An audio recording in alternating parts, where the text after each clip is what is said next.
चलिए, सीएम योगी आदित्यनाथ अभी क्या कुछ कह रहे हैं, सुनवाते हैं आपको। यहां पर उपस्थित सम्मानित अतिथिगण, सभी उपस्थित बहनें, मैं सबसे पहले आप सबका प्रदेश की राजधानी लखनऊ में हृदय से अभिनंदन करता हूं, स्वागत करता हूं। हमारी सरकार को दूसरी बार प्रदेश में कार्य करने का अवसर प्राप्त हुआ और किसी एक सार्वजनिक कार्यक्रम को जो हम यहां पर अधिकृत रूप से संपन्न करें, पहला कार्यक्रम है। इसके लिए मैं आप सबको हृदय से आपका अभिनंदन भी करता हूं कि मुझे यह कार्यक्रम मातृशक्ति के साथ, संवाद के साथ जुड़ करके करने का सौभाग्य प्राप्त हो रहा है। और उसमें भी नारीत्व की भारतीय अवधारणा, जो एक शोध ग्रंथ स्त्री अध्ययन प्रबोधन केंद्र पुणे के तत्वाधान में संपन्न हुआ है, उसके विमोचन के कार्यक्रम में आपके साथ यहां पर संवाद करने और आपके विचारों को सुनने का मुझे यहां पर अवसर प्राप्त हुआ है। मैं इसके लिए हृदय से आप सबका आभारी हूं। भारतीय दृष्टि इस संबंध में बहुत स्पष्ट रही है। माता भूमि पुत्रोहम पृथिव्या, और मुझे लगता है सब कुछ अपने आप में कह देती है। मैंने अभी कुछ आपके पास हैंडबिल भिजवाए हैं, आपके बैग में होंगे। आप लोगों को यहां पर आगे नहीं मिल पाया है, आप लोगों को उपलब्ध करवाए बैग। ये मिशन शक्ति का एक कार्यक्रम उत्तर प्रदेश के अंदर हम लोग चला रहे हैं और मुझे लगता है कि यह अपने आप में सब कुछ कह देगा। जिस पे आप कार्य करना चाहते हैं और जो आपकी वास्तविक सोच है। आपने देखा होगा 2000 इस देश के अंदर, और ये हम लोगों की एक खामी है, हमारी संस्थाओं की खामी इस बात को लेकर के है कि शासन की योजनाएं बनती हैं, लेकिन हमारे शिक्षण संस्थान, हमारे विश्वविद्यालय, महाविद्यालय उन योजनाओं से एक प्रकार का वैराग्य भाव रखते हैं और उसके कारण उन योजनाओं की जानकारी लोगों को नहीं मिल पाती। मैंने पिछले 5 वर्ष के दौरान अपने प्रदेश के कई विश्वविद्यालयों का दौरा किया, महाविद्यालयों में मैं गया। मैंने वहां पर लोगों से पूछा, वहां के छात्रों से, कि भाई आप प्रधानमंत्री मुद्रा योजना के बारे में जानते हैं? उनको जानकारी नहीं थे। मैंने विश्वविद्यालय प्रशासन से पूछा, उनको भी जानकारी नहीं थी। जो वहां के छात्र वहां से बाहर निकलना चाहते थे, और ये प्रक्रिया प्रारंभ कहां से हुई? मेरे पास 2017 में उत्तर प्रदेश के एक प्रतिष्ठित टेक्निकल इंस्टीट्यूशन से जुड़े हुए 20 छात्र आए थे इंटरेक्शन करने के लिए। मैंने अपने ऑफिस में उनको बुलाया। उन छात्रों के साथ मेरा लगभग 1 घंटे का संवाद का कार्यक्रम था। मैंने उनसे पूछा, मैंने कहा, आप लोग अब अपना अध्ययन पूरा करके डिग्री लेने के बाद आप क्या करेंगे? 20 में से 16 बीटेक के ऐसे छात्र थे जिन्होंने कहा कि हम अपना स्वयं का काम शुरू करना चाहते हैं। 2 ने ऐसे कहा कि हमें अच्छी प्रतिष्ठित मल्टीनेशनल कंपनी से ऑफर मिल चुका है, हम वहां ज्वाइन करेंगे। 2 ने कहा कि हमें सरकारी जॉब करनी है।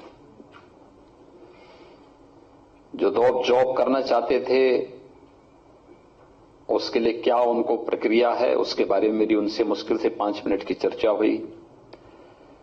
जिन्होंने मल्टीनेशनल कंपनी को पसंद किया। मैंने उनसे केवल चर्चा की कि आखिर क्यों आप करना चाहते हैं, तो उनकी दृष्टि थी कि साहब हमें अच्छा पैसा हमें मिलेगा, अच्छा पैकेज में जो मिल रहा है, इसलिए हम लोग जा रहे हैं।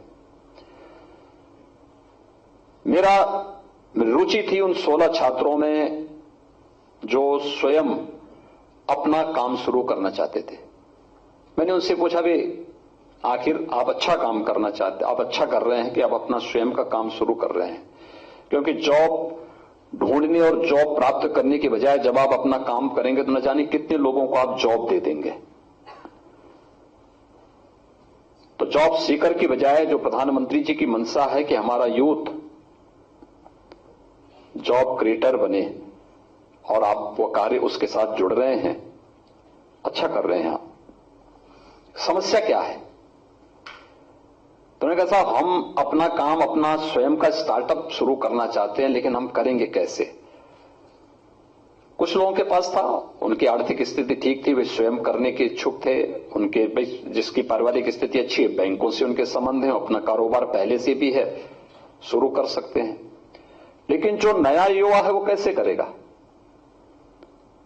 तो उसमें से कुछ लोगों ने कहा, तो मैंने उनसे पूछा, मैंने कहा भी क्या आप प्रधानमंत्री स्टार्टअप योजना के बारे में जानते हैं?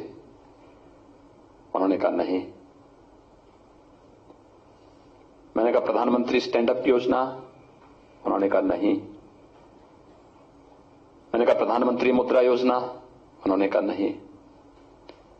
मुझे लगा कि जिनके लिए हम लोगों ने योजना बनाई है उनको इसकी जानकारी ही नहीं है।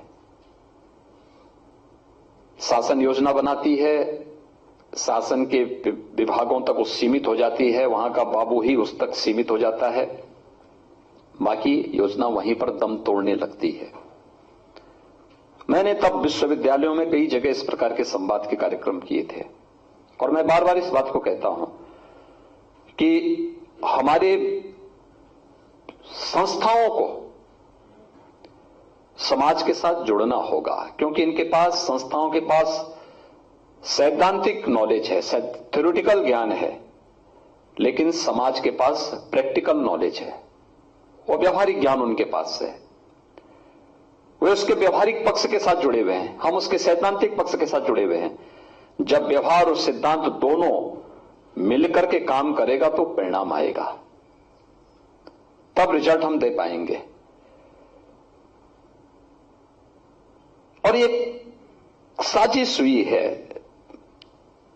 दुर्भाग्य से हम उस साजिश के बहुत जल्दी शिकार होते गए। याद रखना, भारत की जो सबसे बड़ी पूंजी है वो संयुक्त परिवारों की परंपरा है। जिस दिन भारत की पूंजी खंडित होगी उस दिन भारत भारत बना रहेगा, इसके बारे में भी गंभीर संकट आएंगे।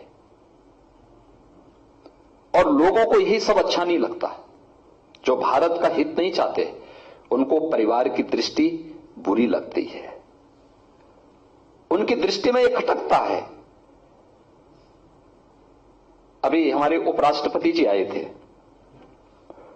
उपराष्ट्रपति जी ने लखनऊ में आए थे, तो उन्होंने अपने शादी की 52वीं सालगिरह लखनऊ में, यहां पर हम लोगों को जानकारी मिली तो राजभवन में हम लोगों ने कार्यक्रम के साथ हम लोग जुड़े थे। भारत के अंदर हर परिवार के लिए यह एक अनिवार्य नियम का हिस्सा है, जो भी एक सदग्रस्त है उसका हिस्सा है। लेकिन यूरोप के लिए, वेस्टर्न कंट्रीज के लिए यह एक आश्चर्य है, कौतूहल है, क्या एक व्यक्ति 52 वर्षों तक एक महिला के साथ रह रहा है? क्या यह संभव है?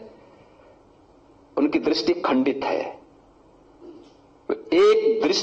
एक नहीं देख सकते, तो स्वाभाविक रूप से वही दृष्टिकोण सबको देना चाहते हैं। जीवन उनके लिए अनुशासन के लिए नहीं, बल्कि उनका जीवन दुशासन का नाम है, उनका जीवन का हिस्सा वो बन चुका होता है। और इसलिए उन्होंने पहले, आपने देखा होगा, हमारे यहां उत्तर से दक्षिण तक, पूरब से पश्चिम तक 135 करोड़ की आबादी, बोली, भाषा, रंग, रहन सहन, खान पान, सब कुछ अलग अलग, लेकिन तब भी एक भाव और भंगिमा के साथ पूरा उत्तर से लेकर दक्षिण तक, पूरब से पश्चिम तक पूरा भारत एक है। इसकी नींव कुछ है तो भारत की परिवार दृष्टि है।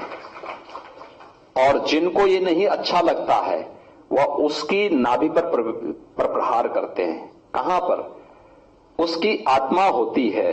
एक महिला और पुरुष के बीच में भेद पैदा कर दो, दोनों को अलग अलग दृष्टि दे दो, एक उच्छृंखल, एक ऐसी दृष्टि दो जो उनको आपस में आत्मनिर्भर नहीं बल्कि वह सब कुछ शासन पर निर्भरता हो जाए।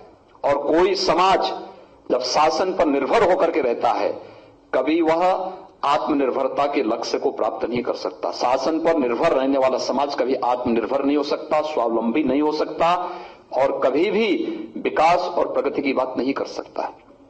समाज जब आगे चलेगा, शासन पीछे चलेगा, तब हम प्रगति की बात कर सकते हैं, तब एक टीम वर्क की बात हम कर सकते हैं और हमें उस दृष्टि को आगे बढ़ाना पड़ेगा। और इसलिए परिवार दृष्टि पर प्रहार है जब महिला और पुरुष के रिश्तों को खंडित करने की बात आती है, और हम लोगों को इस पर जरूर विचार करना होगा। एक दूसरा, हम लोगों ने इस क्षेत्र में जो चुनौतियां थी, उन चुनौतियों को हर भारतीय समझता है। हमारे संस्कार पहले से हैं। हमें हर भारतीय परिवार को किसी स्कूल, किसी कॉलेज में यह नहीं समझाया जाता है कि रामायण क्या है, गीता क्या है, या किसी धर्म दर्शन या वेद के बारे में बताया नहीं जाता है। ये उसके संस्कार के हिस्से बनते हैं। पारिवारिक परंपरा के साथ वो जानता है, सीखता है। जिसको कोई जानकारी नहीं होगी, वो गांव गांव में और मोहल्ले मोहल्ले में होने वाले यज्ञ और रामलीला के आयोजन के माध्यम से, श्रीमद् भागवत महापुराण की कथा के माध्यम से, या अलग अलग देश के अलग अलग क्षेत्रों में होने वाले इस प्रकार के धार्मिक आयोजनों के माध्यम से वो इन सबको जान जाता है, सीख जाता है। उसको अलग से कोई पाठ्यक्रम देने की आवश्यकता नहीं होती है। हमने कभी इसको उसका हिस्सा बनाया भी नहीं। लेकिन इन सब के बीच हमें उसको छोड़ना नहीं है, उसके साथ अपने यात्रा को लेकर के चलना है, लेकिन साथ साथ समय के अनुरूप अपने को ढालने की तैयारी भी करनी होगी। और अपने को ढालने की तैयारी के ही क्रम में जो चुनौतियां थी, मुझे एक बात बताइए, जब विद्योत्तमा का शास्त्रार्थ कालिदास से हो रहा है, तो विद्योत्तमा कोई सामान्य नारी तो नहीं रही होगी, असामान्य रही होगी, तभी तो वो शास्त्रार्थ के लिए उस समय के विद्वानों को ललकारती है।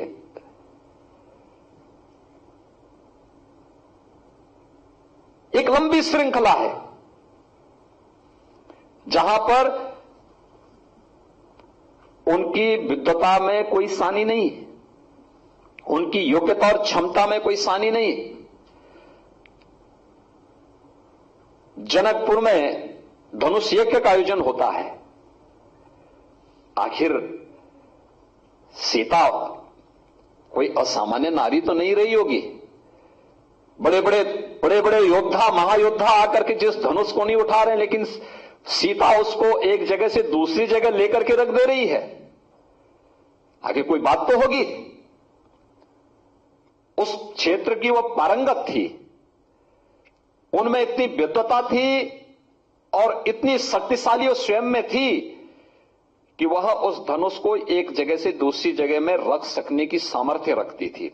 इसलिए उसके अनुरूप उस प्रकार का वर होना चाहिए और इसको चुनने का अधिकार होना चाहिए। यह एक आदर्श व्यवस्था भी भारत ने ही दी है, किसी और ने नहीं दी। हमारे चयन का आधार योग्यता है, व्यक्तिगत पसंद नापसंद नहीं, उसकी सामर्थ्य है, उसकी शक्ति है। अगर वो योग्य है तो उसको वर्ण करेगा, अन्यथा कोई आवश्यकता नहीं। और यह स्थिति बराबर बनी रही है। आपने देखा होगा कि एक समय आजादी के बाद जिस प्रकार की प्रवृत्ति देश के अंदर पैदा की गई, ये भड़काने वाली पैदा की गई। देश को पहले क्षेत्र के आधार पर, भाषा के आधार पर, जाति, मत और मजहब के आधार पर विभाजित किया गया। जब इन सब से भी वे भारत को विभाजित नहीं कर पाए, तो स्वतंत्र भारत में उन्होंने परिवार पर उनकी कुदृष्टि पड़नी प्रारंभ हुई। और पिछले 2-3 दशक से तो ये कुदृष्टि को ज्यादा ही देखने को मिली है। और इसलिए हम सबको चिंतन का विषय ये होना चाहिए आज। एक दूसरा, 2014 के बाद आपने देखा होगा आखिर हम इस क्षेत्र में क्या कर सकते हैं। हर एक योजना का आधार बिंदु बिना किसी हो हल्ला किए, बिना किसी विज्ञापन के, बिना किसी इसमें पाखंड और उसमें प्रोपोगंडा के, प्रधानमंत्री मोदी जी ने 2014 में देश की बागडोर संभाली। उन्होंने योजनाओं को किस रूप में प्रस्तुत किया? बेटी बचाओ बेटी पढ़ाओ का अभियान। क्या यह सच नहीं कि देश के अंदर बहुत सारे राज्य, बहुत सारे जनपद ऐसे थे जहां पर भ्रूण हत्या होती थी? बेटी जन्म न ले, बेटी को भारत की परंपरा में पिता की संपत्ति पर अधिकार की बात तो होती ही नहीं थी। वो तो उसका अधिकार है ही। इसमें कौन वंचित कर रहा है उसको? लेकिन अनेक प्रकार से इसको बांटने, खंडित करने और तमाम नए नए तरीके उसमें अपनाने के प्रयास हुए। उसका साइड इफेक्ट क्या होता है कि भ्रूण हत्याओं का क्रम बढ़ता गया। बहुत सारी जगह